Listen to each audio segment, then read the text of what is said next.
क्या आपको पता है कि जिस शिक्षा व्यवस्था पर आप इतना भरोसा करते हैं वह वास्तव में आपको गरीब बनाए रखने के लिए बनाई गई थी? यह अजीब लग सकता है, लेकिन एक पल रुकिए और सोचिए। आपने वर्षों तक गणित के सूत्र, व्याकरण के नियम और ऐतिहासिक तिथियां सीखी हैं, लेकिन क्या किसी ने आपको कभी यह सिखाया कि पैसे को कैसे संभालना है, या फिर ऐसा जीवन जीना जिसमें नौकरी पर निर्भर न रहना पड़े?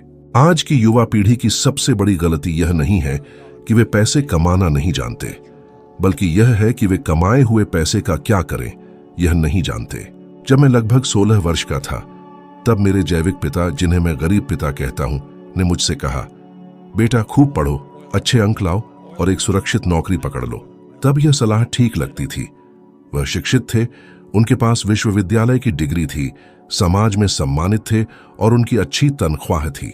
लेकिन जैसे जैसे मैं बड़ा हुआ, मैंने देखा कि वे हमेशा पैसों की चिंता में रहते थे, भले ही उन्होंने वह सब किया जो व्यवस्था कहती है। इससे मुझे समझ में आया कि कुछ बहुत गड़बड़ है।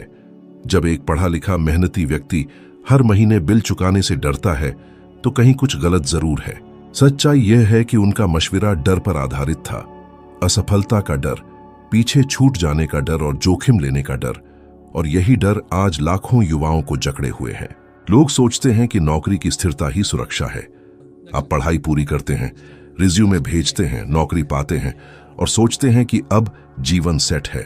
लेकिन क्या आप किसी ऐसे व्यक्ति को जानते हैं जो अपनी नौकरी से नाखुश है, लेकिन फिर भी नहीं छोड़ता क्योंकि उन्हें बिल भरने की चिंता है? यही स्थिरता का जाल है। मैं हमेशा कहता हूं, अगर आप केवल एक सैलरी पर निर्भर हैं तो आप दिवालियापन से केवल एक ईमेल की दूरी पर हैं। एक छंटनी, एक कंपनी नीति में बदलाव और सब खत्म। भारतीय वित्तीय शिक्षा संघ के अनुसार भारत में 70% से अधिक लोग अपनी मुख्य आय बंद होने के बाद 3 महीने तक भी अपना जीवन स्तर नहीं चला सकते। यह मेहनत की कमी नहीं है, यह वित्तीय शिक्षा की कमी है। व्यवस्था आपको एक आदर्श कर्मचारी बनाती है, लेकिन स्वतंत्र बनना नहीं सिखाती। आपने कभी गौर किया है कि स्कूल में आपको कभी आयकर, अर्न, निवेश, चक्रवृद्धि ब्याज या उद्यमिता के बारे में नहीं पढ़ाया गया? यह गलती नहीं है, यह एक योजना है। वह चाहता तो महल और नौकाएं खरीद सकता था और सिर्फ अपनी कमाई के ब्याज से आराम की जिंदगी जी सकता था, लेकिन उसने ऐसा नहीं किया। उसने जो कुछ भी कमाया वह सब कुछ उन कंपनियों में निवेश कर दिया जो असफल भी हो सकती थीं, जैसे टेस्ला, स्पेसएक्स और सोलर सिटी। एक समय पर उसने खुद कहा कि उसे किराया देने के लिए उधार लेना पड़ा था, क्योंकि उसके लिए स्थिरता कभी उद्देश्य नहीं थी, असली मकसद तो स्वतंत्रता था। आप सोच सकते हैं, लेकिन मैं एलन मस्क नहीं हूं। बिल्कुल, मैं भी नहीं हूं, मगर आप छोटे स्तर से शुरुआत कर सकते हैं।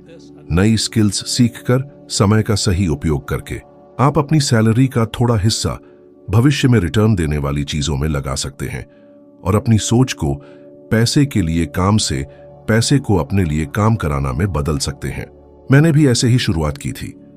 जब मैंने स्टैंडर्ड ऑयल छोड़ा और वियतनाम युद्ध में गया, तो वह अंध देशभक्ति नहीं थी, बल्कि नेतृत्व की समझ पाने की मेरी चाह थी। मैं जानना चाहता था कि दबाव में निर्णय कैसे लिए जाते हैं, लोगों को कैसे लीड किया जाता है।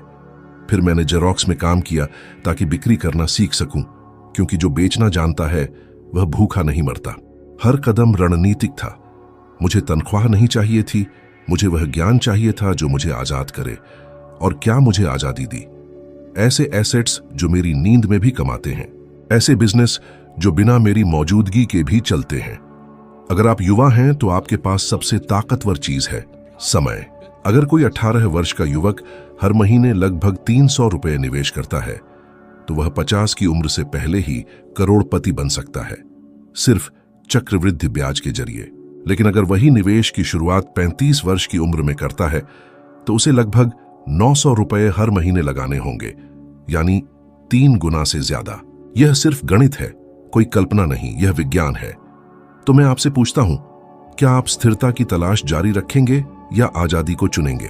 युवाओं की सबसे बड़ी गलती यह नहीं होती कि वे पैसे कमाना नहीं जानते, बल्कि यह कि वे जो थोड़ा पैसा कमाते हैं उसका सही उपयोग नहीं जानते, और यही सिस्टम चाहता है। मुझे आज भी यह हैरान करता है कि कितने होशियार युवा इस भ्रम में रहते हैं कि अच्छे अंक और डिग्रियां ही सफलता की गारंटी है, जबकि सच ये है कि कोई भी डिग्री आर्थिक स्वतंत्रता नहीं देती। सोचना मत कि यह केवल ब्राजील की समस्या है, पूरी दुनिया में ऐसा ही है। अमेरिका में जहां मैं रहता हूं, छात्र आरण अब 1,700,000,000 से अधिक है, यानी लगभग 1,40,00,00,000 रुपए। 20 की उम्र पार कर चुके युवा पहले ही एक ऐसा कर्ज लेकर जीवन शुरू करते हैं जिसे चुकाना लगभग नामुमकिन है, सोचते हुए कि यह एक निवेश है। पर कौन सा निवेश 30 वर्षों तक बांध कर रखता है बिना कोई गारंटी दिए। स्कूल में तुम्हें दूसरी डिग्री की समीकरण सिखाई जाती है, लेकिन कभी नहीं बताया जाता कि आयकर कैसे भरना है या इमरजेंसी फंड कैसे बनाना है। यह कोई संयोग नहीं है, यह प्रणाली का हिस्सा है। तुम्हें आवर्त सारणी रटने को कहा जाता है, लेकिन पैसे बचाने, निवेश करने या सरकारी बॉन्ड के बारे में कुछ नहीं सिखाया जाता। यही असली नियंत्रण है। और सबसे दुखद बात यह है कि बहुत से लोग अब भी मानते हैं कि शिक्षा ही सब कुछ है। हाँ, शिक्षा जरूरी है, लेकिन सवाल यह है कि कौन सी शिक्षा? क्या वह जो तुम्हें केवल आज्ञाकारी बनाती है, या वह जो तुम्हें आगे बढ़ने की समझ देती है? मेरे अमीर पिता ने मुझे सबसे अहम बात सिखाई। अमीर बनने के लिए वह सीखो जो अमीर अपने बच्चों को पैसे के बारे में सिखाते हैं। यह जानकारी तुम्हें स्कूल की कक्षा में नहीं मिलेगी। समस्या पढ़ाई में नहीं है। समस्या यह है कि लोग सोचते हैं कि केवल पढ़ लेना ही काफी है, डिग्री ही सफलता है। यह एक खतरनाक घमंड को जन्म देता है। व्यक्ति खुद को बुद्धिमान समझता है, लेकिन आर्थिक रूप से अनपढ़ होता है और सोचता है कि केवल पढ़ाई की वजह से वह अच्छी कमाई का हकदार है।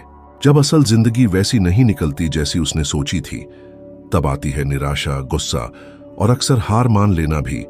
लेकिन इसका समाधान है। समाधान मानसिकता बदलने से शुरू होता है। तुम्हें स्कूल छोड़ने की जरूरत नहीं है, बल्कि सीखना होगा कि असल मायने की चीजें क्या हैं और उन्हें कैसे पढ़ा जाए।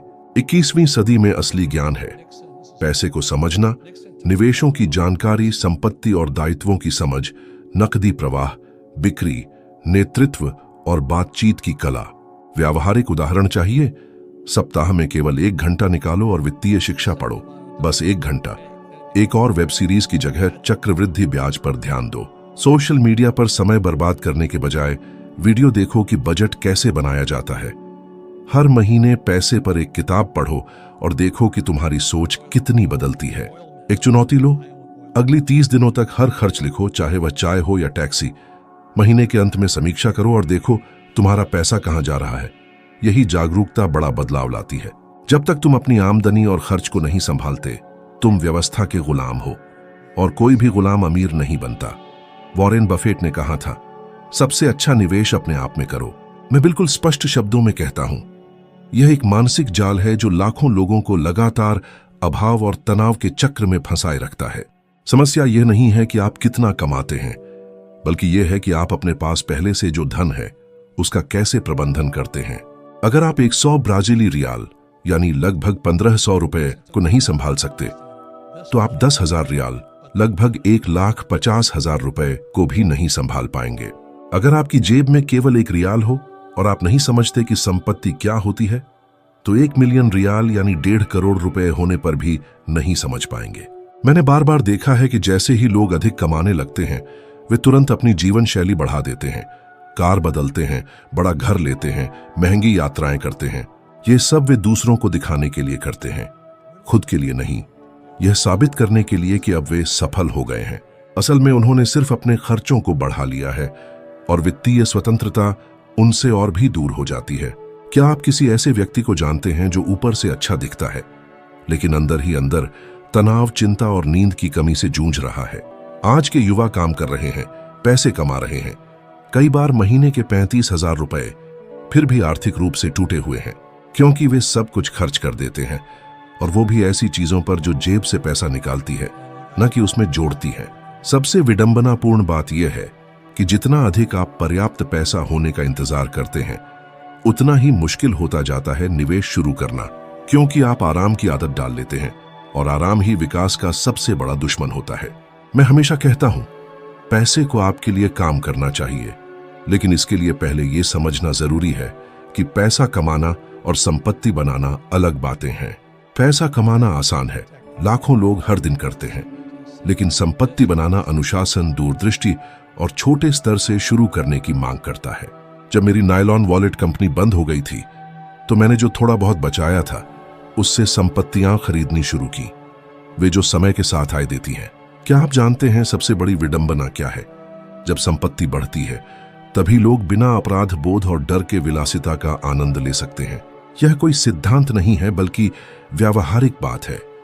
यदि कोई युवक 20 वर्ष की उम्र में हर महीने लगभग 36 यूरो निवेश करना शुरू करे और उसे औसतन प्रतिवर्ष 10% का लाभ मिले तो वह 60 वर्ष की उम्र में लगभग 2,50,000 यूरो तक पहुंच सकता है।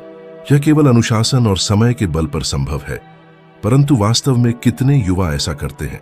लगभग कोई नहीं, क्योंकि सभी को लगता है कि शुरुआत बड़ी होनी चाहिए। असल राज समय रहते शुरुआत करना है। मैं आपको चुनौती देता हूं, अगले 3 महीने तक अपनी आय का एक छोटा हिस्सा निवेश करने का संकल्प लें। यह 5% हो सकता है या 10%। रकम का आकार मायने नहीं रखता, आदत ही असली संपत्ति है। साथ ही निवेशों के बारे में पढ़ाई भी शुरू करें। पुस्तकें पढ़ें, वीडियो देखें, अनुभवी निवेशकों से बात करें और यह नींव तब तैयार करें जब समय अब भी आपके पक्ष में हो, क्योंकि यही सबसे बड़ा सहयोगी है। हर दिन जो आप देरी करते हैं वह भविष्य में मिलने वाले फलों में एक दिन की कटौती है। इसलिए देर करने की बजाय अभी शुरुआत करें। लुइजा ट्राजानो जैसे लोग, जो आज ब्राजील के सबसे बड़े खुदरा समूहों में से एक की नेता हैं, उन्होंने भी छोटी शुरुआत की थी, लेकिन निवेशक की मानसिकता के साथ। जहां बाकी लोग दिखावे में व्यस्त थे, वह कुछ असली बना रही थी। सवाल यह है कि आप अमीर दिखना चाहते हैं या वास्तव में अमीर बनना चाहते हैं। यदि आप सच्चे अर्थों में धनवान बनना चाहते हैं तो अभी से शुरू करें, न कि कल। वहीं से जहां आप हैं, जो आपके पास है उसी से। मुझे युवा लोगों की वित्तीय विफलता से डर नहीं लगता। यह तो सीखने की प्रक्रिया का हिस्सा है। डर है उस सोच से जो वे कठिनाइयों में अपनाते हैं। ज्यादातर को दुख, असफलता और असुविधा से बचना सिखाया गया है और इस सुरक्षा की तलाश में वे जोखिम और फिर विकास से दूर हो जाते हैं। सबसे आम भूल है असफलता से भागना बजाय उससे सीखने के। मैं जानता हूं, क्योंकि मेरे जीवन की सबसे बड़ी छलांगें बड़ी विफलताओं के बाद ही आईं। जब मेरी नायलॉन बटुआ कंपनी बंद हो गई तो मुझे बड़ी कंपनियों में अच्छी नौकरियां मिली, लेकिन भीतर से एक आवाज आई, यही पीड़ा तुम्हें गढ़ेगी। जब लोग आखिरकार कोशिश करने का फैसला करते हैं, तब तक वे एक ऐसी जिंदगी में फंसे होते हैं जो उन्हें पसंद नहीं, कर्ज, बच्चों या जिम्मेदारियों की वजह से, जिससे निकलना मुश्किल हो चुका होता है। हार्वर्ड विश्वविद्यालय के एक अध्ययन में पाया गया कि दृढ़ता यानी नुकसान से उबरने की क्षमता दीर्घकालिक सफलता के सबसे बड़े संकेतकों में से एक है। और दृढ़ता विकसित करने का एकमात्र तरीका है कठिनाइयों से गुजरना और उनसे कुछ सीखने का निर्णय लेना। सच्चाई यह है कि जब आप असफलता से भागते हैं तो असल में आप जीवन से ही भाग रहे होते हैं, क्योंकि सच्चा जीवन प्रयासों, गिरावटों और दोबारा शुरुआतों से बना होता है। अगर आप इस प्रक्रिया को नहीं अपनाते तो आप वर्षों तक रुके रहेंगे, सरकार, परिवार और सिस्टम को दोष देते हुए, सबको छोड़कर खुद को नहीं। और यह एक औसत नीरस जीवन जीने का निश्चित तरीका है। एक उदाहरण चाहिए किसी के गिरने और फिर खड़े होने का? सिल्वेस्टर स्टैलोन को देखिए। उन्होंने अपना खुद का कुत्ता बेच दिया क्योंकि उनके पास खाने के लिए भी पैसे नहीं थे, लगभग 1 लाख रुपए के बराबर आज की दर से। फिर भी उन्होंने रॉकी की स्क्रिप्ट तब तक नहीं बेची जब तक उन्हें खुद ही मुख्य भूमिका नहीं मिली। लोगों ने उन्हें पागल कहा, करियर खराब करने वाला। उन्होंने हार नहीं मानी और आज वह एक प्रतीक बन चुके हैं। अब सोचिए कितने लोग पहले ही नामे हार मान लेते हैं। कितने लोग सामाजिक स्वीकृति की सुविधा को अपने सपनों के समर्थन की हिम्मत से ऊपर रख देते हैं। मैं प्रतिभाशाली युवाओं को देखता हूं जो व्यवसाय शुरू नहीं करते, निवेश नहीं करते, जोखिम नहीं लेते, क्योंकि उन्हें असफलता का डर होता है। लेकिन कोशिश न करके वे पहले ही असफल हो रहे होते हैं। ये वैसा है जैसे एक डूबते जहाज में हो और समुद्र से डर कर तैरने से मना कर दो। अरे तुम पहले ही डूब रहे हो। तैरना ही एकमात्र रास्ता है बचने का। अगर तुमने अभी तक ध्यान से सुना है तो अब एक व्यावहारिक सुझाव है। गलती या असफलता होने पर सवाल बदलो। यह मेरे साथ क्यों हुआ की जगह पूछो, यह मुझे क्या सिखाना चाह रहा है। यह साधारण बदलाव तुम्हें पूरी तरह से बदल देगा। और एक सप्ताह तक जब भी कुछ गलत हो, चाहे काम में हो, पढ़ाई में या पैसों में, सीख लिख लो। लिखना तुम्हें अपने विचारों को क्रम में रखने और अनमोल सीख निकालने के लिए मजबूर करता है। सफलता का राज असफलता से बचना नहीं है, बल्कि यह है कि जल्दी असफल हो, जल्दी सीखो और जल्दी समायोजित हो जाओ। यही असली उद्यमियों और समझदार निवेशकों की सोच होती है। इसी तरह तुम मजबूत बनते हो।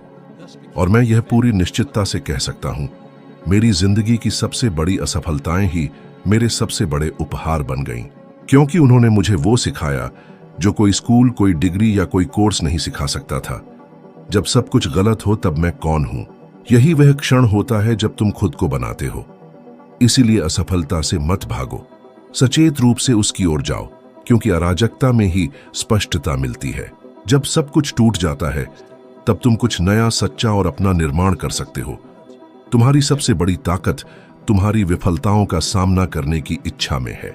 न भागो न छिपो, बल्कि हर गिरावट को एक शिक्षक की तरह देखो जो तुम्हें बढ़ने की शिक्षा देने आया है। यही फर्क करता है जीने और जीतने वालों में। अब जब तुम यह सिद्धांत समझ चुके हो तो अपनी यात्रा में एक और कदम ऊपर उठाने का समय है। स्क्रीन पर जो अगला वीडियो है वह तुम्हें आगे ले जाएगा, और मैं वादा करता हूं तुम वहां से ज्यादा तैयार, अधिक जागरूक और 1% बेहतर लौटोगे। तुम्हारा धन्यवाद। अगले वीडियो में मिलते हैं।